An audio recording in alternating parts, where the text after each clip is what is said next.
Hello everyone, my name is Shivani and welcome to Anant IAS PCS 007।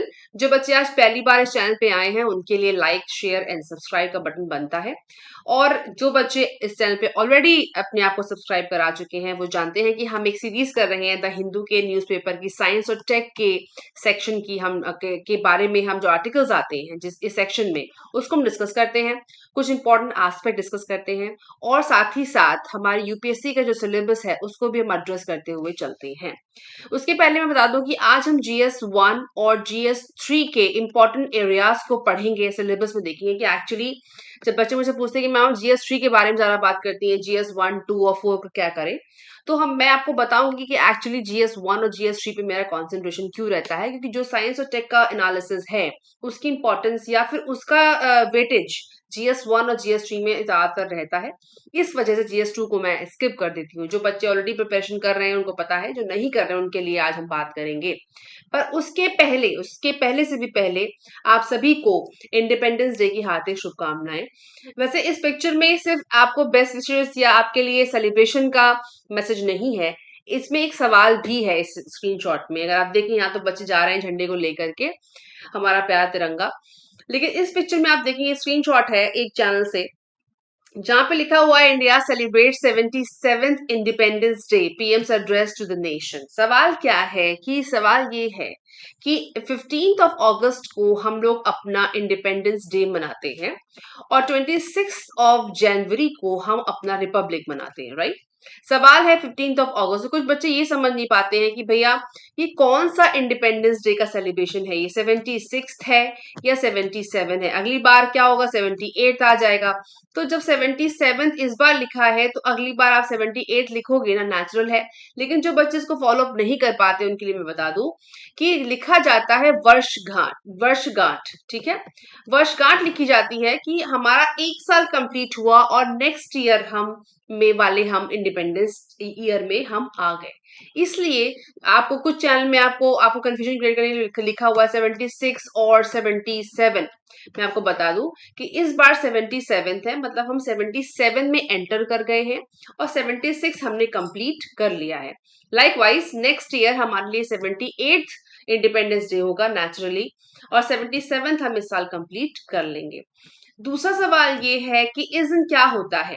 जैसे कि जो बच्चे नहीं जानते हैं तो 26 जनवरी को परेड निकलती है, हम सब जानते हैं। उस दिन हमारा रिपब्लिक डे मनाया जाता है, उस दिन हमारे देश का संविधान लागू हुआ था। और 15 अगस्त को हम अपना इंडिपेंडेंस डे मनाते हैं, जब लाल किले के परचम लाल किले पर जाकर के झंडा लहराया जाता है और उसके साथ ही साथ हमारे पीएम साहब का एड्रेस भी होता है, ठीक है। और 26 जनवरी को स्पेशली पूरा का पूरा परेड का आयोजन किया जाता है, तो ये उस दिन की सेरेमनीज होती हैं। तो जिन बच्चों को कंफ्यूजन है उनके लिए एक क्लैरिटी छोटी सी है, लेकिन जिनको अभी भी बहुत कुछ जानना है तो दूरदर्शन की वेबसाइट पर जाकर के पूरी की पूरी वीडियो को देख सकते हैं। नहीं तो आप डीडी या फिर किसी सरकारी वेबसाइट जैसे पीआईबी की मैं हमेशा बात करती हूँ, पीआईबी प्रेस इंफॉर्मेशन ब्यूरो, ये हमारे सरकार का चैनल है। तो उस पे जाकर के अपनी जो जो फैक्चुअल चीजें हैं, जो सही चीजें हैं उनको समझिए और अपनी नॉलेज को इनहांस करिए, ठीक है। अब आते हैं आज के इम्पोर्टेंट सवाल पे कि कुछ बच्चे मुझसे ये बोलते हैं कि मैम साइंस और टेक की जो सीरीज हम लोग कर रहे हैं इस वक्त, और ये जो वीडियो है ये पुराने वाले वीडियोस के आगे का वीडियो है, जिनको पिछले वीडियोस नहीं देख पाए हैं वो जाके देख सकते हैं, उनके लिए इम्पोर्टेंट रहेगा। तो हर संडे को द हिंदू के न्यूज़पेपर पे साइंस और टेक की एनालिसिस निकलती है, जो आपकी यूपीएससी की प्रिपरेशन में हेल्पफुल है, आपकी पीएससी की प्रिपरेशन में हेल्पफुल है, आपकी एसएससी के प्रिपरेशन में हेल्पफुल है, इनफैक्ट बैंक की प्रिपरेशन में भी हेल्पफुल होती है। तो जो बच्चे तैयारी कर रहे हैं उनके लिए चैनल काफी हेल्पफुल है इस दिशा में। अच्छा, तो जो यूपीएससी वाले बच्चे ये पूछते हैं कि मैम आप GS3 का नाम क्यों लेती हैं, तो हम एक बार गो थ्रू कर लेते हैं कि वो कौन से फोकस एरियाज है जो GS3 और GS1 में इंपॉर्टेंट है जब हम साइंस और टेक को पढ़ते हैं। तो वैसे तो प्री के लिए कुछ भी ऐसा बड़ा पैरामीटर दिमाग में नहीं रखना है, साइंस और टेक तो आता ही आता है। अगर पिछले साल के आप क्वेश्चन पेपर्स को देखेंगे तो आपको पता चलेगा कि एक्चुअली साइंस और टेक का इंपॉर्टेंस कितना ज्यादा है। पर फिर भी मेंस के लिहाज से अगर हम देखें तो GS पेपर 3 में आपका बायोडाइवर्सिटी, ठीक है, साइंस और टेक, ये पूरा का पूरा सेक्शन ही दो बड़े सेक्शंस में आपसे साइंस और टेक के सवाल पूछे जाते हैं। साइंस एंड टेक्नोलॉजी, ठीक है। इसीलिए मैं हमेशा जीएस सी को बोलती हूँ कि आप देखो इकोनॉमिक्स अलग हट गया, ये हट गया, मतलब हटाने का मतलब इसको हम साइंस और टेक में ना जोड़े तो इकोनॉमिक्स वाला पार्ट, सिक्योरिटी वाला पार्ट और डिजास्टर मैनेजमेंट, ये तीनों अलग चीजें हो जाती हैं, अलग इनका टेंजेंट हो जाता है। जीएस 1 में क्या है? जीएस 1 में अगर आप जैसे कि अगर हम मेजोरिटी में साइंस को अगर ज्योग्राफी से जोड़ के चले तो ज्योग्राफी वाला बड़ा पार्ट आपका जीएस साइंस और टेक में कवर होता है। जब हम ग्लोबल वार्मिंग की बात करते हैं, क्लाइमेट चेंज की बात करते हैं, वाटर बॉडीज की बात करते हैं, तो हमारा जीएस 1 वाला पार्ट कवर होता है। इसलिए कुछ पार्ट साइंस और टेक का जीएस 1 में और काफी बड़ा पार्ट जीएस 3 में कवर अप होता है, यही मैं हमेशा बोलती हूँ। अब आप कहें कि इंपॉर्टेंस ज्यादा है तो इनको ज्यादा पढ़ना है, जी नहीं। फोकस एरियाज में आपके सारा का पूरा ही सिलेबस फोकस एरिया में होना चाहिए, पर फिर भी स्क्रीनशॉट काफी अच्छा आप चाहें तो ले सकते हैं। इसमें मैंने वो फोकस एरियाज को हाईलाइट किया है जो आपको दिमाग में हमेशा ही रखना है, ठीक है। अब आते हैं आज का मतलब लास्ट संडे का जो न्यूज आर्टिकल्स थे उनके डिस्कशन पे। आज हम सिर्फ उन पॉइंटर्स को देखेंगे कि कौन कौन से पॉइंटर्स या फिर कौन कौन से आर्टिकल्स हमको क्वेश्चन प्रिपरेशन में हेल्प करेंगे। न्यूज क्या रही वो तो देखेंगे ही, लेकिन कहाँ कहाँ से सवाल बन सकते हैं ये मैं वैसे हमेशा बताती हूँ, पर आज मैं स्पेसिफिकली कुछ और चीजें भी आपको बताऊंगी। वीडियो को ध्यान से देखिएगा ना। Low human activity helps corals despite warm ocean. Message कहती है, आर्टिकल कहता है कि जो लो ह्यूमन एक्टिविटी, जहां पे ह्यूमन एक्टिविटी कम है, वो हेल्प करती है कोरल्स को, कोरल रीफ हम जानते हैं, कोरल्स को डिस्पाइट वार्म ओशन के होते हुए भी जहां पर ह्यूमन एक्टिविटीज कम है वहां पे कोरल्स को हेल्प मिलती है, डिस्पाइट इस बात को रहते हुए कि वार्म ओशन करंट्स उस रास्ते से होकर के निकलती हैं।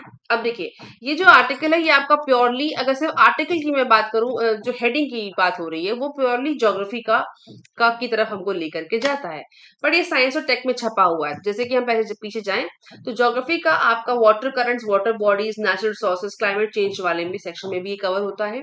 साथ ही साथ फ्री में जो आपका ज्योग्राफी वाला पार्ट है वहां पे भी इसको कवर अप मिलता है। नाउ अब आर्टिकल पढ़ते हैं।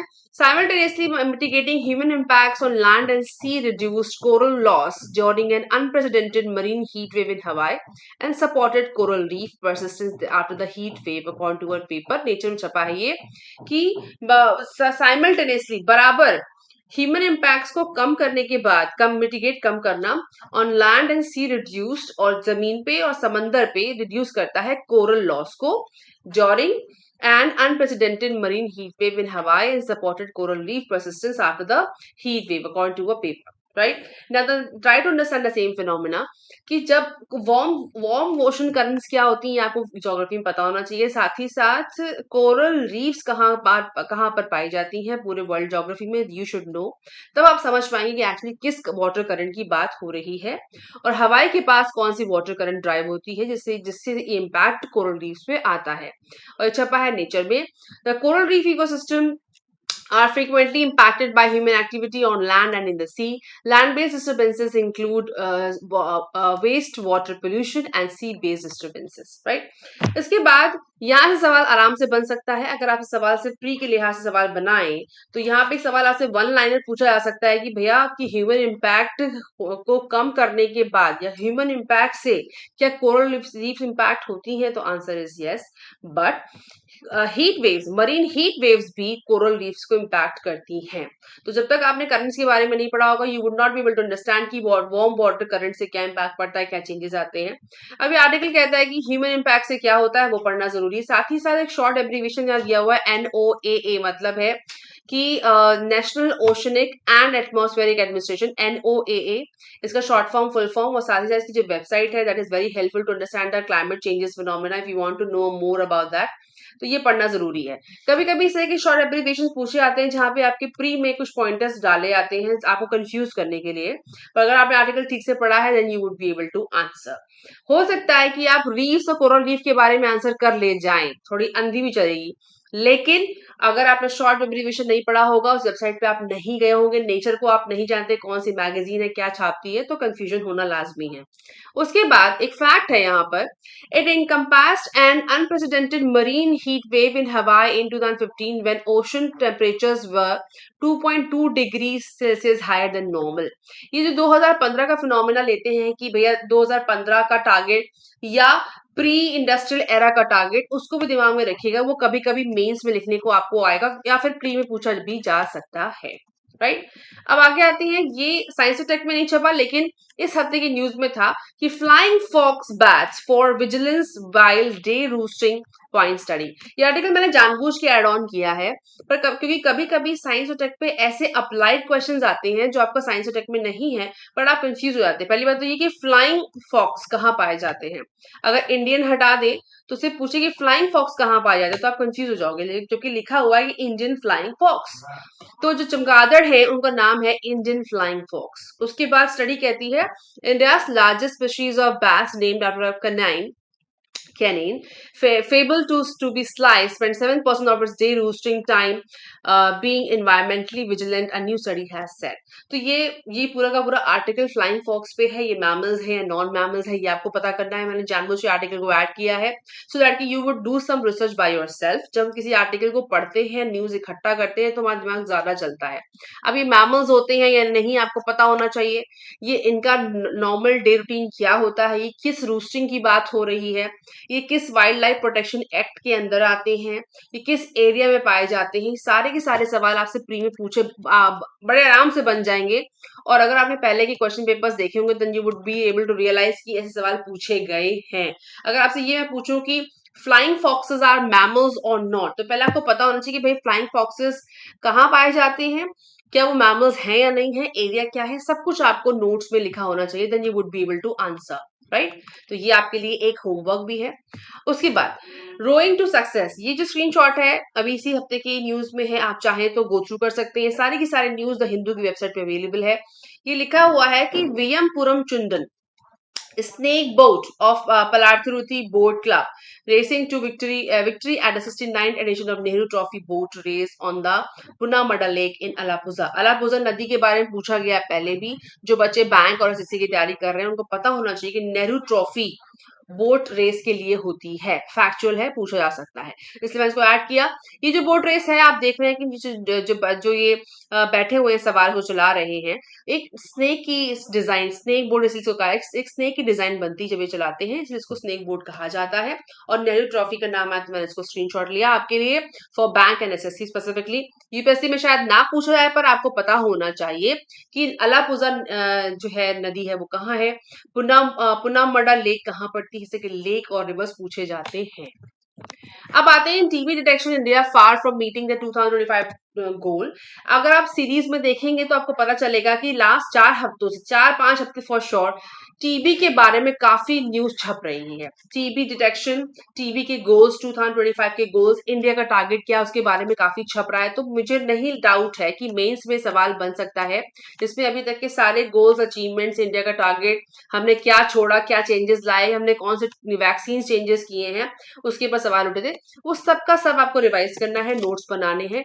टीबी फ्री जो हमारा टारगेट है उसमें क्या हमने किया था और अभी हम कहाँ खड़े हुए हैं, उसके लिहाज से आपका मेंस में एक सवाल बन सकता है साइंस और टेक्निकल सेक्शन में, जहां आपको पूरा का पूरा प्रोसीजर, पूरा का पूरा जो हमारा गोल है, टारगेट है, नेशनल स्ट्रेटेजिक प्लान है 2020 और 25 का, वो आपको पता होना चाहिए क्योंकि वो लॉन्च हो चुका है। तो उस टीबी प्रोग्राम में क्या है, ये आपका साइंस और टेक का टारगेट है। ये पढ़ना आपके लिए ज्यादा जरूरी है क्योंकि ये एज इट इज तो नहीं आएगा लेकिन आपसे पूछा जा सकता है कि अभी तक हमने क्या किया इंडिया ने, और इसको टीबी को पूरी तरह इरेडिकेट करने के लिए और कौन कौन से स्टेप्स उठाने जरूरी हैं। उसके बाद north India more affected by El Nino. तो नॉर्थ इंडिया की स्टडी के हिसाब से अल नीनो का प्रभाव ज्यादातर नॉर्थ इंडिया में देखा गया, ज्यादा प्रभाव नॉर्थ इंडिया में पड़ा है। उसके पहले आपको ये पता होना चाहिए कि अल नीनो क्या बला है। उसके बाद ENSO एक शॉर्ट फॉर्म है, एनसो बोलते हैं उसको, यहाँ लिखा भी हुआ है, that is El Nino southern oscillation. ये आपको पता होना चाहिए, मैंने कई बार ज्योग्राफी में डिस्कस किया है, you should know about this thing, कहाँ बनता है, कैसे बनता है, क्या कारण होते हैं। अल नीनो, अल नीना, ये ज्योग्राफी का ही पार्ट है पर साइंस और टेक में छपा है तो आपको पता होना चाहिए दिस इज ऑल अबाउट कि क्या है, कैसे बनता है, ट्रॉपिकल एरियाज में क्या घटता है, water, warm water currents, cold water currents, ये सारा ज्योग्राफी वाला पार्ट आपको रिवाइज करना है। Then you would go through with this article, then you would be able to understand, ठीक है। Now can improve nutrition help prevent TB, ये TB वाले आर्टिकल के साथ के नहीं, ये फैक्ट के बाद प्रोफाइलिंग वाले में आर्टिकल छपा है, इसमें कह रहे हैं कि टीबी का जो प्रिवेंशन है वो उसमें उसको प्रिवेंशन में क्या न्यूट्रिशन का कोई रोल है, और अगर हम कुछ चेंजेस लाते हैं तो क्या हम टीबी गोल्स को अचीव कर सकते हैं या नहीं। इसमें बीएमआई वाला जो इंडेक्स आता है वो भी जरूरी है कि बीएमआई क्या होता है, और आज के जो फूड ईटिंग हैबिट्स, हमारा जो लाइफ स्टाइल हैबिट्स है उसमें इसमें कैसे चेंजेस करें सो दैट की we can eradicate this disease. तो उसके बारे में पढ़ना जरूरी है। साथ ही साथ एनटीईपी शॉर्ट फॉर्म यहाँ लिखा हुआ है, नेशनल ट्यूबरक्लोसिस एलिमिनेशन प्रोग्राम, इसके बारे में आपको पता होना चाहिए। आर्टिकल नाम भी पूछा जाए पर शॉर्ट फॉर्म्स के रूप में आपको ये पता होना चाहिए कौन कौन से प्रोग्राम हम चला रहे हैं। इंडिया, हम का मतलब इंडिया चला रहा है, और हमारा इस समय प्रेजेंट का स्टेट इंडिया का क्या है। उसके बाद the scramble to save the planet's lungs, ये आर्टिकल साइंस और टेक में नहीं, लेकिन मुझे काफी अट्रैक्ट किया क्योंकि हम ऑलरेडी ज्योग्राफी के बारे में बात कर रहे हैं। इसका जिस्ट कहता है कि अमेजोन रेन फॉरेस्ट जो है, जिनको जिनकी इंपॉर्टेंस बहुत ज्यादा है, एज ए प्लैनेट्स लंग्स उनका नाम बुलाया। तो प्लैनेट्स लंग का मतलब हुआ अमेजोन रेन फॉरेस्ट। तो उनका इलाका क्या है, क्या क्या उसकी इंपॉर्टेंस है, उसके जिस्ट आप उसका पढ़िए, कौन कौन से इलाकों में पाया जाता है। ज्योग्राफी का क्वेश्चन बड़े आराम से बन सकता है, रिविजन भी हो सकता है, और ये पूछा सकता है कि इनका कवरेज क्या क्या है, और इनका इकोसिस्टम्स में इंडियन सॉरी वर्ल्ड इकोसिस्टम में इनका क्या इम्पैक्ट है, इसके लिए पढ़ना आपको जरूरी है। साथ ही साथ जब रेन फॉरेस्ट की बात आती है तो यू शुड नो कि इंडिया में कितने टाइप के फॉरेस्ट होते हैं। हम ट्रॉपिकल हैं, नॉन ट्रॉपिकल हैं, हम जैसे डीएस में आते हैं, थॉर्न्स में आते हैं, हम किस इलाके में आते हैं, वी शुड नो। इस एनसीईआरटी का स्क्रीनशॉट है। तो types of vegetation and types of forestation आपको पता होना चाहिए। और इसको थोड़ा और अगर हम एक्सपैंड करें सवाल पढ़ने के लिए तो आपको पता होगी desert shrub, arid grassland, woodland, mountain forest, alpine and tundra, ये सब क्या होते हैं, शुड नो। ये सब सारा ज्योग्राफी का ही पार्ट बनेगा। तो आप देखिए, ज्योग्राफी पढ़ रहे हैं पर साइंस और टेक के सेक्शन को भी टच करते चल रहे हैं। इसी तरीके से अगर तैयारी करेंगे तो हेल्प मिलेगी और सक्सेस भी मिलेगी। तो ये था हमारा अभी तक का बड़ा पार्ट न्यूज का, जो बड़े बड़े आर्टिकल्स हैं। उसके बाद इस उसी पेज पे साइंस और टेक के राइट हैंड साइड में 3 बॉक्सेस छपते हैं अधिकतर करके, उसमें न्यूज होती है जो आपको हेल्प करती है आपके साइंस और टेक के कवरेज के लिए। तो आपका होमवर्क ये है कि आप इन 8 बॉक्सेस को गो थ्रू करें। हमेशा हम पढ़ते हैं, लेकिन आज ये मैं आपके लिए होमवर्क छोड़ती हूँ कि ये तीनों ही आर्टिकल्स आप गो थ्रू करें। आप स्क्रीनशॉट ले सकते हैं और पढ़ के ये सब निकालें कि एक्चुअली इसमें क्या आपके लिए पढ़ना जरूरी है और क्या छोड़ना जरूरी है। और अगर आपको डाउट है तो आप मुझे कमेंट से पूछ सकते हैं, फॉलोड विद एन आंसर आपको मैं नेक्स्ट वीडियो मिलूंगी। तब तक की तैयारी करते रहिए, और आई होप कि ये प्रेजेंटेशन आपको पसंद आई होगी। इफ यस तो give me a big thumbs up. मिलेंगे नेक्स्ट वीडियो में, तो तैयारी करते रहिए।